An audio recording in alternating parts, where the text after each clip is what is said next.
किसकी लाइफ में प्रॉब्लम नहीं है? आज लाइफ का दूसरा ही नाम दूसरा प्रॉब्लम है। पर्यायवाची मार सकते हैं, जिंदगी का पर्यायवाची समस्या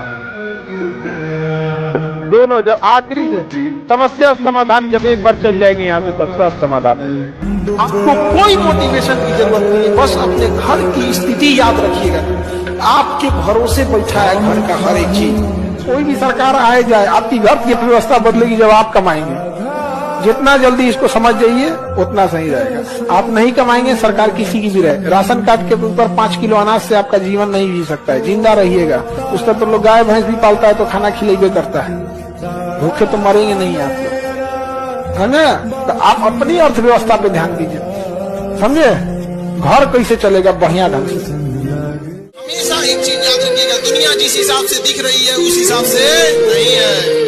किसी का भी हाथ थामने से पहले सोच समझ के हाथ थामना, क्योंकि सड़क पार करने में और जिंदगी पार करने में अंतर होता है। 2, 4, 6 महीने कोई भी किसी को मेहमान की तरह इज्जत करता है, लेकिन एक पूरी लाइफ जीतना बहुत। बेच के बच्चे कोटा में जाते हैं, गिरवी रख के माँ का गहना, बहन का गहना गिरवी रख के कोटा में जाते हैं। और जब उनको पढ़ाई नहीं समझ में आती है, डाउट क्लास में भी नहीं समझ में आता है, और वहां जाके समझा जाता है कि कोटा में केवल और केवल ध्यान दिया जाता है टॉपर स्टूडेंट पे, जिनका फोटो वो अखबार में छाप सके। वो मार्केटिंग का तरीका होता है, उन पे कोई ध्यान नहीं दिया जाता है। अब तब वो बच्चा देखता है कि हम खेत बेच के आए थे, माँ का गहना गिरवी रख के गए थे, किस मुंह से लौटेंगे, वो सुसाइड करता है। इस पर सोचना चाहिए देश के शिक्षा विभाग को। लेकिन क्या कीजिएगा, हम अकेले कितना लड़ेंगे, लेकिन है बिहारी, जब तक तोड़ेंगे नहीं तब तक। आप वैसे लोगों से बचिए जो आपकी तारीफ करके आपको बिना मतलब खुश रखता है। देखिए, कुछ सच कड़वे लग सकते हैं, माँ बाप और शिक्षक का डांट थोड़ा कड़वा लगता है, लेकिन वो बाकी आपको में जब आप कील ठोकिएगा ना, 10-15 बार मारना पड़ता है। कील फाइनली आखिरी हथौड़े से ही जाती है। इसका मतलब ये नहीं कि उससे पहले हथौड़े की कोई अहमियत नहीं थी, समझा ना? तो ऐसा नहीं है कि आपको यहाँ तक आने में इतना आसान हो जाएगा। ऐसे सुनने में लगेगा कि बाप रे बाबू का तो कुछ काम ही नहीं है, लेकिन वहाँ पहुँचने तक मैं बहुत काम किया होगा। बाबूजी अगर ज्यादा कमा रहे हैं तो पटना में उड़ाते रहिए, कोई दिक्कत नहीं। लेकिन मान के चलिए पैसों कम मिल रहा है, उड़ाइयो रहे हैं, तब फिर चल जाएंगे आप लोग कबाड़ के भाव, खत्म कहानी हो जाएगा। तो यहाँ पटना में बहुत से लड़कों का खर्च बहुत ज्यादा आता है, तो लिख के रख लो भैया हमारा रिजल्ट नहीं आएगा।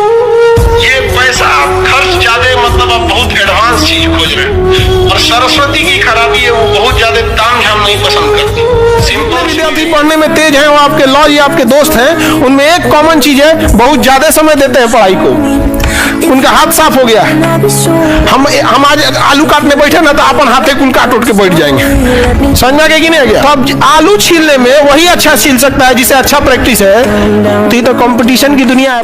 चीज में आप लोग जब पढ़ने बैठते हैं ना, तो पढ़ने के दौरान ऐसा नहीं है कि जो चीज आपको अच्छा लगता है या जिसमें इंटरेस्ट है उसी को पढ़ते रहें। और ये जितने भी विद्यार्थी जिनका रिजल्ट नहीं होता है, वो ये कुछ कॉमन मिस्टेक करते हैं। सपोज कीजिए उनका रीजनिंग अच्छा है, मैथ अच्छा है, जो सब्जेक्ट अच्छा रहेगा वो उसी को लगातार पढ़ते जाएंगे।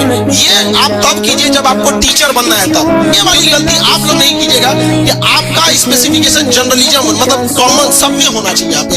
और रिजल्ट तभी होगा जब आपके कमजोर विषय अच्छे हो, आपका मजबूत विषय और मजबूत हो जाएगा। इससे कभी रिजल्ट नहीं। सबसे तकलीफ का टाइम क्या होता है, जब घर वाले पूछते हैं और कितना समय लगेगा, इस बार नहीं हुआ तब क्या? देखते हैं बड़े दूसरों में कमियां निकालते थे, एक मुलाकात इस आईने से करते थे, फिर देखते हैं अपने आप को कैसे बदलते हैं। हम आपकी इज्जत में अगर सर झुकाए हैं तो हमें गिरा हुआ मत समझ लीजिएगा, वरना जो सर झुका सकता है ना वो आपको भी झुका सकता है। जवाब अपने हिसाब से देखिए, इस गलतफहमी में ना रहे कि जवाब नहीं दिया जाएगा। जवाब दिया जाएगा तो पता ही नहीं चलेगा दिया किसी। इतना कामयाब हुईएगा ना कि गलती से भी अगर माँ बाप बुढ़ापा में बीमार पड़े ना तो बिल ना देखना पड़े कि कितना का बिल बनेगा, ससुरा अमेरिका तक इलाज कराना पड़े तो लेके चल जाएंगे।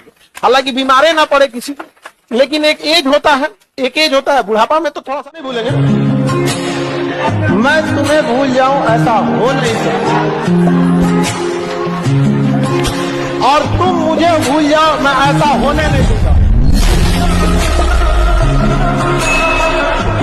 ऐसा दुनिया का ऐसा चीज है, साथ नहीं जाएगा, लेकिन आपको जब तक साथ है आपको नीचे गिरने। रोशन करता था जो तारा पीछे छूट गया, माला क्या हुआ रह सकती मोती जिसका एक टूट गया। संघर्ष से व्यक्ति को कभी नहीं भागना चाहिए, क्योंकि जीवन में जो कभी संघर्ष से परिचित नहीं हुआ, इतिहास गवाह है, वो कभी चर्चित नहीं हुआ। और जिंदगी हो या व्हाट्सएप, लोग हमेशा स्टेटस ही देखते हैं। जीवन में संघर्ष का आना बहुत जरूरी है, क्योंकि फूलों की हिफाजत कांटे ही करते हैं, माली तो बहुत बाद में आता है। और रिकॉर्ड वो तोड़ते हैं जिनके रगों में खून नहीं, बल्कि लक्ष्य पाने के लिए जुनून दौड़ता हो। याद रखिएगा, जिस समय आपका किस्मत साथ न दे, समझ जाइएगा कि आपकी मेहनत आपका साथ देगी। किस्मत एक लिफ्ट की तरह होती है, कभी भी धोखा दे सकती है, लेकिन जो मेहनत होती है वो सीढ़ियों की तरह होती है। चढ़ने में तो थकान देगी, लेकिन कभी आपका हमेशा याद रखिएगा, खेल या कोई भी इंटरटेनमेंट तब तक जब तक आपको लॉस ना लगे। आप ऐसा मजाक ना कीजिए कि वो मजाक आपकी जिंदगी के साथ हो जाए। ज्यादा सबको समझाने की भी कोशिश मत कीजिएगा, क्योंकि ट्रक का माल टेम्पू में लोड नहीं होता है। उतना समझने के लिए भी औकात होना चाहिए। नहीं समझे? अब छोटा बच्चा को जाके समझाइएगा यूथेरिया, प्रोटोथेरिया, मेटाथेरिया, प्लेंटीहेलमेंथी, स्केलेमेंथी, जो कि दिमागे से उड़ जाएगा। बहुत ज्यादा लोगों को नहीं समझाइएगा आप, समझा गया? और हमारा तो एक सिद्धांत है, जो कंफ्यूज रहता है ना उसको और कंफ्यूज कर देते हैं। समझा कि नहीं गया आप? एकदम कंफ्यूजन में रहता है, क्योंकि देखिए पढ़ाई दिन पर दिन टफ होते जा रहा है। जितना आप पढ़ के आज के समय में बीपीएससी निकालेंगे, उससे ही उतना ही पढ़ के आज से 15 साल पहले लोग यूपीएससी निकालते हैं। सेम, यानी जितना लेट कीजिएगा हर साल 5% आपका एग्जाम टफ होते जाएगा। अगर दो साल लेट किए तो 10% टफ हो जाएगा। 10% का मतलब 10 नंबर बढ़ जाएगा। और कट ऑफ जो होता है, कोई भी पास और फेल केवल इसी 10 नंबर से